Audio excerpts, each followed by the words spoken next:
This is the Negro Ninja, and I want to talk about some more gems from Cobra Kai Season 3. Okay, now things have started off very physical with Cobra Kai. They was kind of operating, similar to to the way they did in the original Karate Kid trilogy. Okay, but the more you deal with your enemies, when they can't defeat you physically, they take things, okay, and they'll take it spiritually. And basically, anything that attacks your mind is spiritual. Okay, anything that attacks your mind is spiritual, which is what Cobra Kai is doing to Miyagi Do in season 3. Let's just make you uncomfortable. Okay, and one of the main ways, to attack people's mind is to get everybody against that motherfucker that you don't like. Okay, all right, so let's just think about the way season 2 ended. It ended in basically a karate gang fight between Cobra Kai and Miyagi Do in the high school. Okay, now looking at it from a third person view, you just think, oh, these are bad kids. Okay, but at the end of the day, Miyagi Do suffered more than Cobra Kai did. Okay, it suffered more than Cobra Kai did, and I need to do a whole breakdown on why, you know, Cobra Kai even went that path in season 2 anyway. So continuing, all right, they learned quite a bit from that in season 3. The motto for season 3 is fight smart. Okay, so Kreese is taking this to a mental level. Okay, he's not as he's not physically capable like he used to be in the original trilogy because he's old, but he's more cunning now. Okay, now he still does a lot of brute shit. Okay, but he just makes sure he has better escape routes.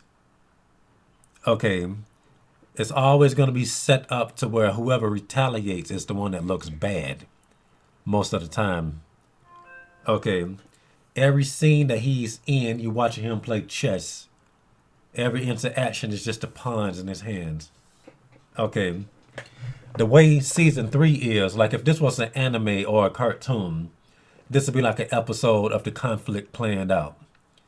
Okay, and you just see the villain moving each piece. Yeah, this went according to plan. To be continued, and he'll be moving a chess piece. Okay, now one of the first examples of this that I can think of is when Daniel LaRusso's wife went to confront Kreese at the Cobra Kai dojo. Okay, and she was not calm about it because of, the stuff that Kreese has been doing. It went to the point to where he's attacking their livelihoods. Okay, now the funny thing about this is the first person to attack somebody's livelihood in this whole Cobra Kai thing, in the whole Cobra Kai seasons 1 through 3, would be Daniel LaRusso. Okay, he was a tool in the first season. Okay, but he toned it down and he became good again. Okay, but Kreese, he wasn't in the picture when this was happening. He took that and he just take it to the next level and just started fucking with the dude's business. Okay, start fucking with his business. So the wife went up there to confront him alone for some particular reason, like something ain't happened to her. Okay, and she slaps him because he's acting all calm and all this type of stuff and gets smart. So she just gets mad and she hits him. Okay, and once again, fight smart, which is exactly what he did. He let her walk out of there. He didn't do shit to her. Okay, everything seems cool until she has another issue with him. Okay, and once again, he didn't do nothing. Okay, he just sitting back. He playing the cards correctly. He playing chess correctly. She tries to get a restraining order on him. Turns out he got one on her first. Okay, and the cops looking at her like, you stupid. Okay, well, even if you are right, what does it matter? You already got one on you. Okay, and it's just attacking her, putting her in a stressful state, just making her, just gaslighting her in 1,000 different directions. Okay, there's nothing they can do. They're crazy because they got the restraining order against them. Not to mention the reputation of the car dealership from last season anyway due to the gang fight. Okay, to the point where they had to change their marketing pitch. You're gonna chop the competition. People think you're violent. You can't say that no more. You got to be very careful with how you deal with stupid motherfuckers. Okay, you have to be very careful with how you deal with dumb motherfuckers. Okay, now another example of how you know narcissists understand how people think would be this cafeteria scene to where Dimitri, who was a nerd, okay, is finally getting respect from this chick that he like. Okay, everything that she thought was lame about him, she's coming to respect. And he has this Lego piece, elaborate Lego setup, of some dinosaurs or whatever. And out of nowhere, Hawk throws a ball and destroys it. Okay, and he was like, "That took me 3 weeks to build." He was like, It took the ball 3 seconds to destroy it." So it's already some tension going on the way he just get up and confront him. Okay, Hawk is on Cobra Kai's team. Dimitri is on Miyagi Do's team. So that prompts all of Miyagi Do and all of Cobra Kai to back him up, and it's just a standoff.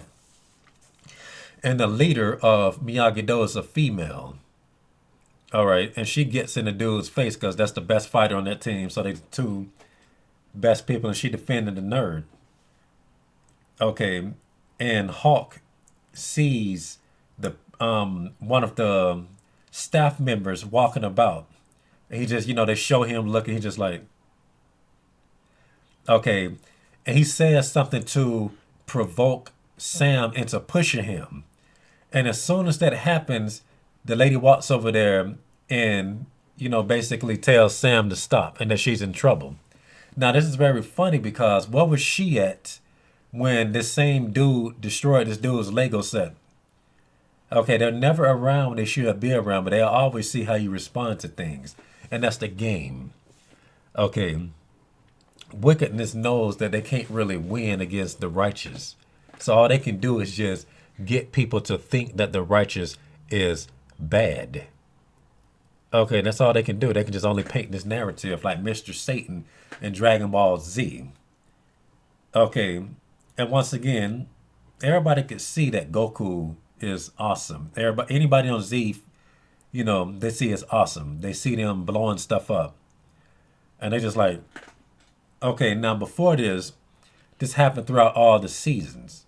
But when Mr. Satan came in, okay, he started telling people that this is smokes and mirrors, and they started believing it. Okay, despite the fact that they can see these things and they can feel the impact of it, they listen to what he got to say. That's what it's all about. Okay, true snakes.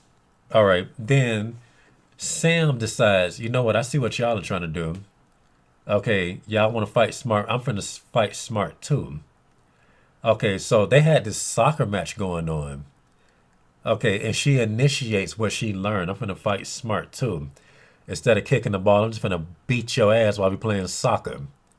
So every time she has the chance to kick the ball, she kicking ankles. She tripping, or she's roundhousing to the face. Okay, making it look like an accident. Cobra Kai sees this. Oh, you want to do some shit that we doing, all right? And it just goes back and forth to the point where the coach is she sees it and she's a dyke. Okay, which is ironic. Okay, because somebody that's already doing something wrong is seeing something wrong going on. Okay, and she confronts them on it, and she eventually sends them to the principal's office after she gives out enough penalty cards.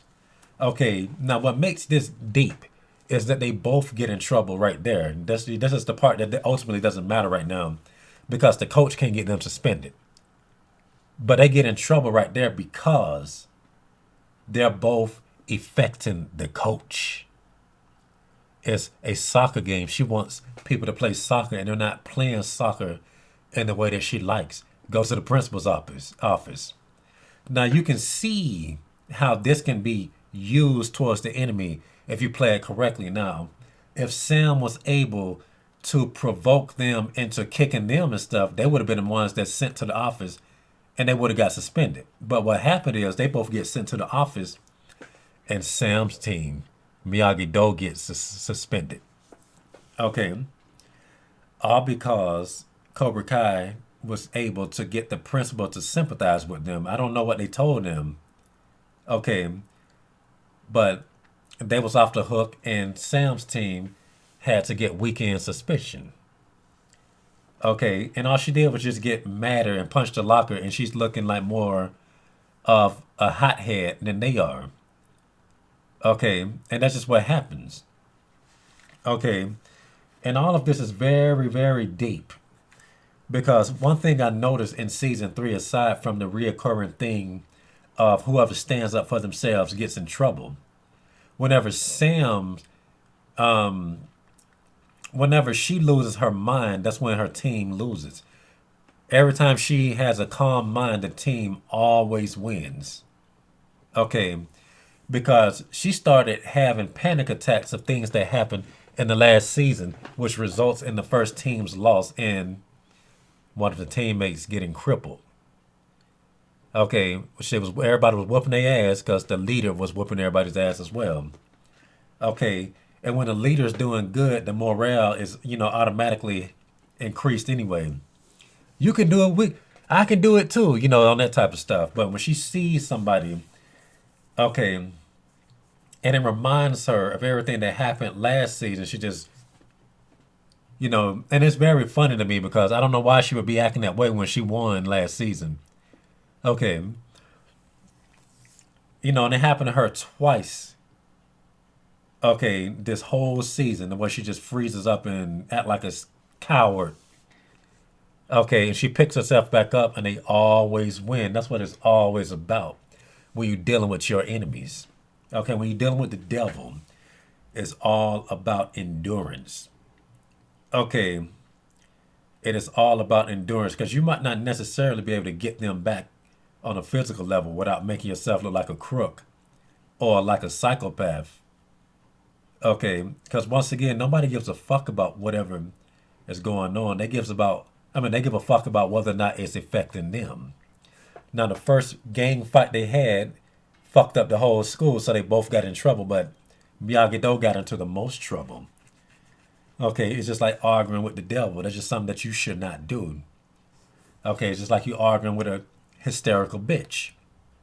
Okay, the more you argue, the worse you look. Because everybody like, why are you arguing with a woman? Okay, you can say things, you can win the argument, but you're gonna look worse for even trying to win it.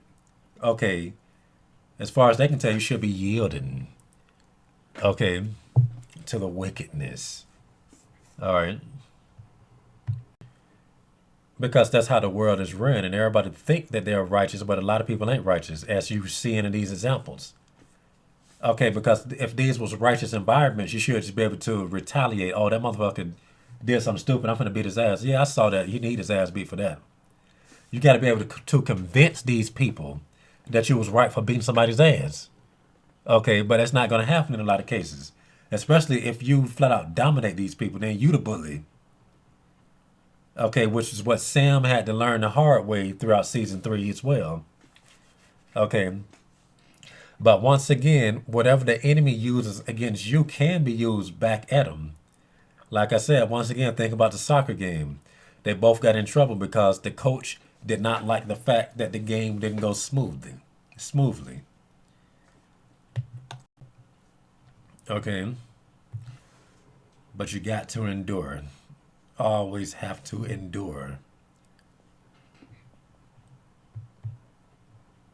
Let me give y'all another example of what happens when you don't endure. Okay. The way Johnny was at the beginning of this season. Okay, we all know that Johnny is not to be taken lightly with these hands. Very capable fighter. But he's defeated at the beginning of the series because he defeated his mind by drinking and getting into this, drunken rage or whatever. Not making any sense. Okay, and some niggas at the bar was trying him. Okay, and once again, he's already not thinking clearly. And he decides to fight them when he can barely stand and he just ends up getting stumped out. That would never happen to him if he was sober. Okay, drinking your problems away is one of the very definitions of not enduring. Okay, you can try to cope with something, but it should never fuck up your way of thinking. Otherwise, you just fuck up even more. And that's all I got to say for this rant. And this has been the Negro Ninja, bringing you your Negro message for today, Negro out.